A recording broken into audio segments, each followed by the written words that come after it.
Saudamos a todos com a paz do Senhor.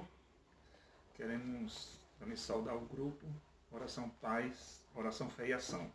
Vamos deixar aqui uma palavra da parte de Deus que se encontra em 2ª Carta aos Coríntios, capítulo 4, versículo 16 ao 18, que diz assim: Porque por isso não desfaleçamos, mas ainda que o nosso homem exterior se corrompa, o interior contudo se renova de dia em dia.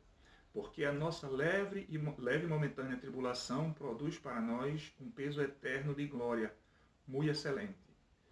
E não atentando nós para as coisas que se veem, mas para o que não se vê, porque as que se veem são temporais, e as que não se veem são eternas.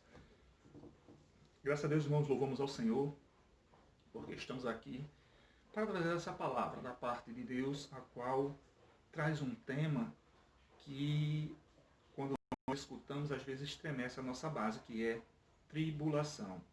Nós sabemos que desde o princípio da igreja primitiva, a igreja vem passando por perseguições, por tribulações, por dificuldades. O grande exemplo é na igreja primitiva, quando, principalmente no reinado de Nero, a qual fez uma perseguição ferrenha à igreja, a qual jogava os cristãos nas arenas para ser devorado pelos leões, ou colocava em estaca, jogava óleo e queimava vivo. Mas, para surpresa daquele imperador, os irmãos morriam, mas morriam louvando. Ele tinha certeza que aquele momento que eles estavam passando era apenas um momento passageiro, mas eles almejavam uma glória eterna. Eles almejavam algo eterno. Eles almejavam a ressurreição. E sempre que momentos difíceis vêm na nossa vida, às vezes abala a nossa estrutura. Mas nós precisamos ver as coisas pelo ângulo de Deus, pelo olhar de Deus, porque sabemos que Deus está no controle de todas as coisas. O texto diz que ainda que o nosso homem exterior se corrompa, o texto aqui faz menção à situação difíceis quando vem em nossa vida, abala a nossa estrutura.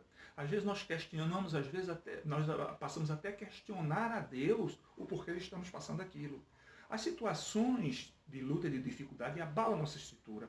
A Bíblia diz que Jesus, quando estava ali no Getsemane, o Lucas, como médico, ele faz questão de mencionar que Jesus estava em grande agonia. Jesus estava numa tensão psicológica ali tremenda, chegando ao ponto de os seus vasos capilares se romperem e começar a sangrar devido à sua situação que ele estava passando. Como o Lucas disse, a grande agonia que ele estava passando, a grande tensão psicológica. Então isso abala. O próprio Jesus orando, ele disse: Pai, passa de mim esse cálice, todavia não seja como eu quero, mas conforme a tua vontade. Então, irmãos, atualmente nós estamos passando por momentos difíceis, momentos de dificuldade, que não é novidade. Se nós olharmos para trás, para a história da igreja, a igreja sempre passou por momentos difíceis, a humanidade sempre passou por momentos difíceis. Mas como passamos, nós somos cristãos e precisamos olhar as coisas pelo ângulo de Deus, pelo ângulo divino. A Bíblia diz que todas as coisas contribuem para aqueles que amam a Deus. Todas as coisas. A pessoa que diz isso foi o apóstolo Paulo. E nós observamos quando Paulo estava ali no corredor da morte, ele escrevendo ali a Timóteo, ele disse que na sua primeira audiência ninguém o assistiu, mas ele conforta Timóteo e diz assim: mas não põe isso na tua conta, porque Deus me assistiu e me livrou da boca do leão. Então Paulo ali no corredor da morte, um homem depois de ter pregado tanto o Evangelho, ter alcançado até ali próximo à Europa, pregando o Evangelho, qual foi o seu resultado final, se não um calabouço frio e escuro à beira da morte? Ou seja, todo o prêmio, todo o resultado do seu trabalho pelo Evangelho se resumiu em um calabouço frio, escuro, à beira da morte. Mas aquele homem, ao invés de se lamentar, ao invés de reclamar da sua situação, ele começa a louvar a Deus. Ele faz 3 pedidos distintos ali à beira da morte. Ele diz: olha, todos se afastaram, teve um e que, tentando aumentar a minha tribulação, me deixou, mas Lucas está comigo. Então ele chega para Timóteo e diz, olha, Timóteo, ele faz 3 pedidos distintos. Ele diz, olha, me traz a capa, que está em Troade. Por quê? Porque nós, como seres humanos, nós precisamos atender às nossas necessidades físicas. Então Paulo pediu, olha, vem antes do inverno. Por quê? Porque aquela capa iria aquecer, ele já velho, aquela capa iria o aquecer ali naquele calabouço frio durante o inverno. Depois ele faz um outro pedido, ele diz, olha, me traz João Marcos, que me é importante para o ministério. E me chama a atenção que entre tantas pessoas, Paulo falou justamente de Marcos. Por quê? Porque anteriormente, no começo do seu ministério, quando começou a sua obra missionária, Paulo teve um problema ali com Timóteo, com Marcos. Marcos havia deixado eles em Jerusalém, depois quis se juntar novamente. E Paulo não queria que ele se juntasse, visto que ele havia o abandonado, não sabemos o motivo, mas havia o abandonado lá em Jerusalém, e corria o risco de acontecer de novo. Porém, Barnabé queria que Marcos se juntasse. Então, a Bíblia diz que houve uma discussão entre os dois e se separaram.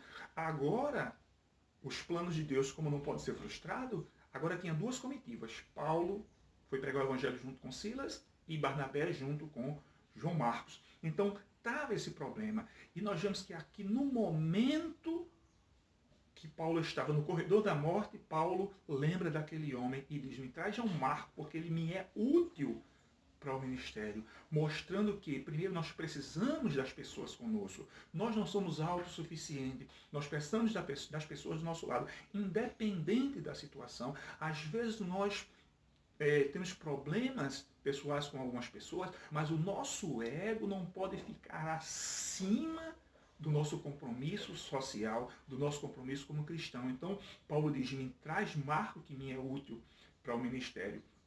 E o terceiro pedido daquele homem, me traz os livros, principalmente os pergaminhos. Por quê? Porque mesmo à beira da morte, já velho, mas aquele homem não deixava de meditar, de examinar a palavra de Deus. Por quê? Porque quando nós examinamos a palavra de Deus, nós estamos renovando as nossas forças e renovando as promessas de Deus em nossa vida, porque a palavra de Deus é Deus falando para conosco. Então aquele homem faz aqueles 3 pedidos distintos ali à beira da morte. Mas no final, ele faz aquela que nós chamamos de doxologia. Ele diz a Jesus honra, a ele glória, a ele poder pelos séculos dos séculos. Ele agradece a Jesus e ele tem a certeza, ele diz, a minha vida não está sendo tirada, mas eu estou sendo oferecido como libação, ou seja, não é Roma que está tirando a minha vida, não é o imperador que está tirando a minha vida, não é o diabo usando esse que está tirando a minha vida, mas a minha vida está sendo tirada por Deus e a ele eu ofereço, porque Paulo tinha certeza que Deus estava no controle de tudo. E aqui o texto, irmão, diz assim, no versículo 16 diz assim, por isso não desfalecemos ainda, versículo 17, porque a nossa leve e momentânea tribulação, vejam só, a igreja estava passando por perseguições terríveis. Paulo era perseguido de forma ferrenha, não só Paulo, mas a maioria dos cristãos. E ele diz essa leve e momentânea tribulação. Leve e momentânea. Por quê? Porque Paulo olhava as coisas pelo ângulo espiritual, pelo ângulo de Deus, porque ele sabia, ele tinha a convicção e a certeza que aquela tribulação, aquele momento de luta, aquele momento de perseguição não era o suficiente para o afastar da presença de Deus. Ele escrevendo aos Romanos, ele diz, quem nos afastará do amor de Cristo? A tribulação, a perseguição, a luta, a profundidade. Estou certo que nada nos separará do amor de Cristo. Paulo tem essa convicção, porque Paulo, ele fez um tratado com Jesus Cristo. Ele sabia que tudo isso que nós passamos aqui é passageiro e é momentâneo. E por mais luta e tribulação que iremos passar, Paulo classifica aqui como uma leve e momentânea, é passageiro. Por quê? Porque quando Jesus voltar naquele dia, o Senhor nos levará, transformará o nosso corpo em corpo de glória e estaremos com o Senhor para todo sempre, o louvando e o exaltando. E o Senhor lhe faz aquelas grandes promessas ali no Apocalipse, quando ele diz que dará do fruto da árvore da vida que está no meio do jardim de Deus, que fará de nós coluna do templo do seu Deus, que vai nos dar uma pedrinha branca com o nosso nome, a qual significa isso, a filiação, que só nós sabemos, que não sofreremos o dano da segunda morte. Veja quão grandes promessas, que são promessas eternas. Nós não vivemos por vista, mas nós vivemos por fé. Aquilo que vemos, como diz o texto, ele é passageiro, ele é momentâneo, mas aquilo que não vemos, ele é eterno. Então, irmãos, as lutas vêm para nos aperfeiçoar. As tribulações vêm para nos tornar melhores cristãos. As dificuldades vêm para nos tornarmos pessoas melhores, porque nós somos cidadãos dos céus, mas também nós somos cidadãos terrestres. As lutas vêm, as dificuldades vêm, mas tudo isso serve para o nosso amadurecimento. Jó, quando estava no auge ali da sua prova, ele disse: aquilo que eu temia me sobreveio. Não sabemos o que era que Jó temia, mas ele diz também no texto: trema eu perante uma multidão, ainda que o desprezo da família me apavore, eu me encale e não saia da porta. Mas no final da prova, quando Deus chega para Jó e diz: Jó, ora pelos teus amigos, ora por aqueles que falaram de ti, por aqueles que te criticaram. Deus está dizendo: olha, ora porque a tua oração eu escuto. Intercede por eles que eu quero abençoá-los. Jó, se estivesse olhando pelo ângulo humano, Jó poderia dizer assim: mas Senhor, quem precisa da bênção sou eu. Eu quem estou passando pela provação. Mas Jó humildemente dobrou o joelho e começou a orar. E naquele momento Deus virou o cativeiro de Jó e restituiu tudo que Jó tinha. Mas a maior bênção é o que Jó diz. Jó, depois que termina a tribulação, depois que termina a provação, ele diz assim: antes eu te conhecia de ouvir, mas agora os meus olhos podem te ver. Jó terminou aquele momento de prova tendo mais comunhão com Deus. Mesmo Deus dando todo aquele testemunho, ele passou a ter mais intimidade e entender que Deus é poderoso para nos socorrer em qualquer situação. Porque a Bíblia diz que nós vivemos, o justo vive pela fé, de fé em fé. O que é isso? A cada situação difícil que nós passamos por fé, Deus nos prepara para outra situação. A cada situação que passamos, Deus nos está preparando, nos amadurecendo para outra situação mais gloriosa. Por isso eu digo, meus irmãos, permaneçam firmes na presença do Senhor, louvando, exaltando e glorificando a Deus e dizendo: a Ele honra, a Ele glória, a Ele louvor pelos séculos dos séculos, até chegar aquele dia a qual vamos dizer: nós somos vencedores porque estamos agora na presença de Deus, porque agora o Senhor cumpriu todas as suas promessas em nossa vida. Agora eu sou semelhante aos anjos, meu corpo é semelhante a Cristo. Agora passou todas as dores, todo o sofrimento, todas as limitações do meu corpo, agora passou, porque agora eu estou no céu para sempre com o Senhor. Amém, meus irmãos? Que Jesus os ajude, que Jesus os abençoe, continue derramando bênçãos sobre as suas vidas. Fiquem na paz do Senhor.